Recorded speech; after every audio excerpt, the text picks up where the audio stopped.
Hello, I'm Dr. Patrick Hwu, CEO of Moffitt Cancer Center. We're coming to you from Houston, Texas at the SITC 2024 annual meeting. I'm here with Dr. Greg Sawyer, chair of our Department of Engineering at Moffitt Cancer Center.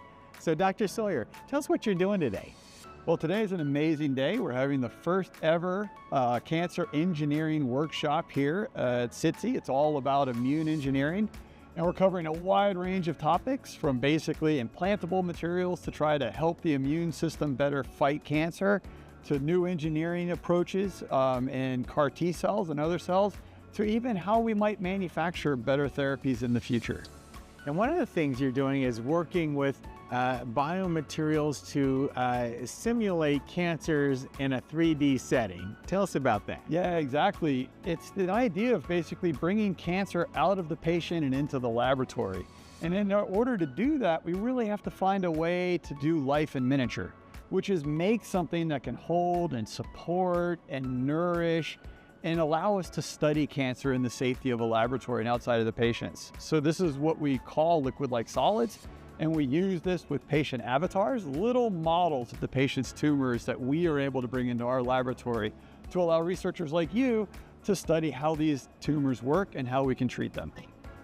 Another important area that you mentioned is cell therapy. We do a lot of cell therapy at Moffitt Cancer Center. We grow up immune cells from patients, put genes in them, grow them to large numbers. Some people think that's not a scalable approach to go to the masses. Is it scalable, and how will we scale it? It's absolutely scalable. I'd say right now we're in the early days. So in the early days, there's a lot of manual activities and a lot of touch points. Automation will take us so far, but then we're going to need to find new creative solutions with new materials, new devices, and new approaches to make things scalable. The nice thing about engineering is always in motion.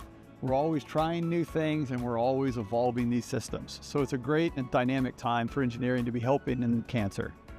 Finally, let's talk about a little bit of image analysis and AI, and you've worked with astronomers. Well, why would a cancer biologist, cancer engineer work with astronomers? Yeah, no, it's a great question. And I would say that in engineering, engineers really love to solve problems. And astronomers solved an amazingly complex problem, which is how do we image the night sky? And it was a problem of numbers, large, massive amounts of data. And they really pioneered the approach of AI. So we were able to take those tools and bring those into the laboratory to help us solve a really large number problem as well, which is all around immunotherapy. When we think about a dose that we give patients, it's tens or hundreds of billions of cells. It's far too many for us to count. So we need to use the tools of computers to help us make that an efficient process.